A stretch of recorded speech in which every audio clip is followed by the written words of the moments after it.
rally in Chicago, impacted by the weather in Argentina, and also we are going to ask Jerry Gidel if China will buy more corn from Brazil.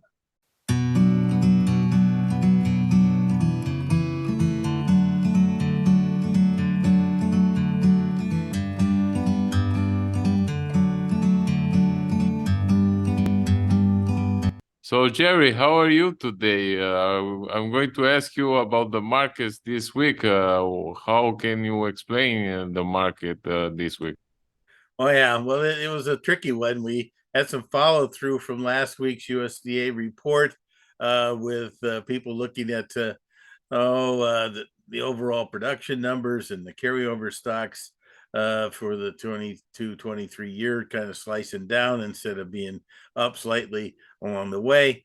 And that and then but after our delayed opening this week after President's holiday, or excuse me, after Martin Luther King's holiday, and that the market has been on the defensive, but primarily because there was a few more showers around in South America. Primarily, the one everybody's watching closely, of course, is Argentina. It's really been there's been some interesting updates there from what the crops looked like at the end of last week, and the fact that a lot of the private consultants down there in Argentina are looking at some very tough crops, and looking at what they sent around on the internet, you'd have to say they might be right about that the USDA's numbers that like on corn was down 3 million and it's down 4 million on bean metric tons were potentially a little shy of what reality is right now. But that's the real twist here, and that's what. But the crazy thing about commodity markets is if you're dry and there's a potential for rain or more than expected, the markets are going to be defensive, and that's kind of what happened after Tuesday, and that kind of edged down and then kind of stabilized, and then today we still edged down on the beans because the forecast does have some pretty significant rains supposedly on the latest computer models for the Sunday and the Monday type situations in the important areas. We did have some rains in La Pampas here and parts of Southwest Buenos Aires, but really Cordoba and then Santa Fe, and actually I think it was yesterday. It could have been the day before. The Argentine ag department declared Santa Fe in an emergency situation because of the fact that it hasn't had a significant amount of rain. And I'd have to agree with them for what I can tell over the last month or 6 weeks that particular province particularly is in pretty tough shape looking at the amount of moisture it's had recently. Because the one thing is wild here is that we tried to delay plantings down there and then because the weather conditions weren't good for seeding, but ultimately you have to get things started to have them ready at the other end of the season. And so that's another feature that's come into this market on the soybean side of things here. Corn could surprisingly be planted a little bit later. I'm not sure how that works down there, but I know that it does. As there's some ideas that maybe some of the soybean acres would be switched over to corn, but right now both crops are not great shape. Yes, and the talk of the market growing about the possible increase of corn purchases from China of Brazilian corn. Yes, yes. Well, they've kind of originally it was 600,000. Looks like it was most of them near a million that they sent over as their so-called test, and that. But I've also heard that there's another million metric tons ready to go here in the old crop, which is kind of surprising. At this point, I thought we were getting pretty close to the end of the season here on what was available in Brazil, and of course, what could happen later this year. I don't know that China would decide right now if it's going to rain in South America that they buy a whole bunch of corn in Brazil. But that has really been another feature in here that's kind of added to the defensive tones here.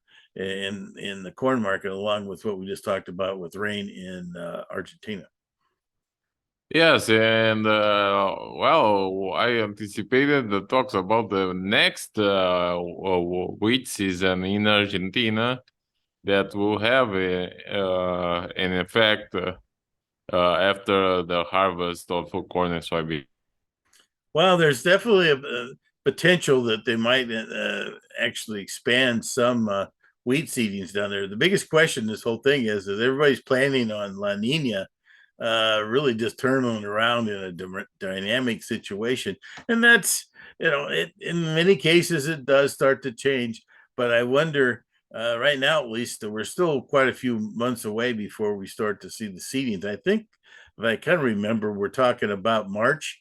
In essence, the same, it's opposite of the US and that. And so that's similar to September in the US here, that the fall seedings of, in essence, wheat down there,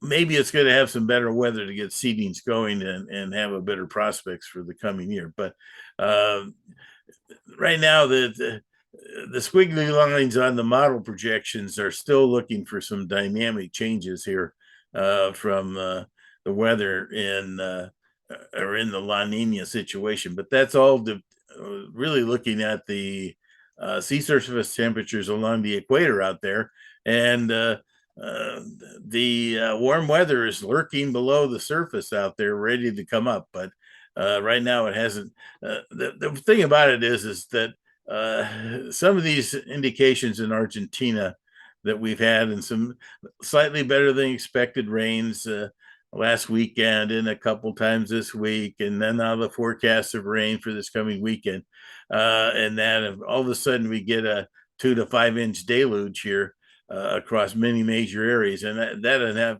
Cordova's important, Santa Fe's important, and so Buenos Aires. Those three provinces down there really do need to get a good soaking here very quickly, or this year's crop, which is maybe under the threat of what the privates were looking for here last week, could be the actual reality here. Otherwise, this thing definitely could end up being a bigger train wreck than it is so far at this point. Now, for soybeans, it's always a very different picture than for other crops, especially in South America, because in Brazil, always you will have weather issues in particular regions of the country. Huge. Yeah, but anyways, the crop will increase year by year. Well, that's been a good trend on it. And the other thing that's been a big, big factor is the fact that we've been constantly marched to higher and higher seedings. That's part of the reason some of the private forecasters for Brazil are looking at, this 153 and anticipating it may go higher than that, is the fact that the amount of seedings, and this is not so much in the old traditional areas, Rio Grande, Paraná, Mato Grosso del Sul. This is really in parts of Goiás, Tucumcari. I'm terrible about that name. Sorry about mispronouncing that. And of course, parts of Mato Grosso, and that the north is really where the expanded acres are, and that's that's right. That it's going to keep marching higher, and that type situation. I'm not sure that I would say that Rio Grande is in great shape. I'm not so sure about Mato Grosso del Sul, that their prospects are that great, but it could easily be compensated by the more acres being planted in the north. And that's part of the reason why these soybeans have been so choppy and so defensive here after the crop report. We had a couple days and a little enthusiasm base, and these are amazingly bullish numbers when you get back to looking at them a little closer here on corn and soybeans. But the big factor is that China wants to look towards South America for its corn and soybeans, and if they can hang on to buy down there, then that means less exports for us. But the one thing is that the export totals we've already got on the books are way up there. We're talking about 85% of the sales for soybeans are already on the books. Corn is way behind though, and that's the one that's probably the most vulnerable to problems with China not being a buyer in the U.S. And right now, they're not getting a heck of a lot of corn out of Ukraine either, despite with all the problems about getting inspections and other things in Ukraine. So what are you expecting about next week? Well, I'd have to say that it's all dependent on how this weekend moisture comes through. If it's going to be less than expected and things of that nature, will probably continue to be kind of lurching along here. If it's like I talked about, 2 to 3 or 4 inch type of widespread rains, we'll probably back off pretty significantly here in soybeans and even corn at this point.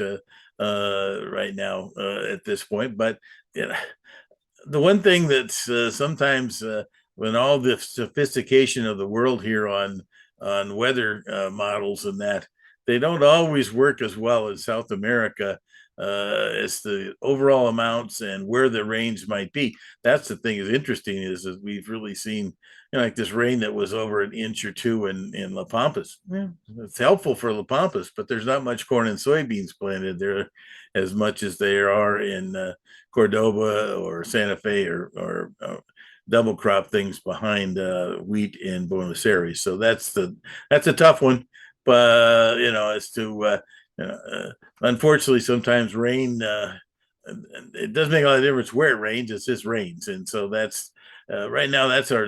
It's unfortunately sometimes that's what the grain markets are all about. Is the rains that come or the rains don't come type situation at this point. We did end up pushing the corn up, by the way, up into some of our sales opportunities we were looking at there in the 680, 690 situation, or 688, I think it was, and that. So hope producers took advantage of that on the corn side. And that we didn't get to our numbers in soybeans. That's an interesting one. We'll have to keep a close eye on that one.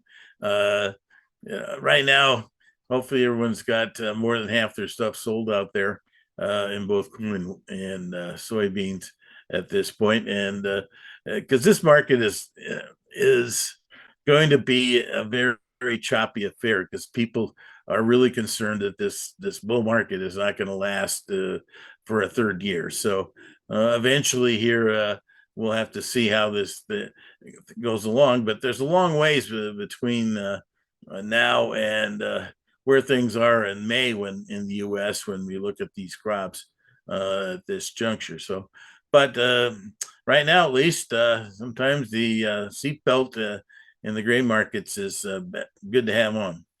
All right, thank you very much, sir. Always good to talk, Luis, and we'll see what tomorrow, or excuse me, next week brings. But producers should be looking at utilizing these rallies on to move some product here in the U.S. and around the world.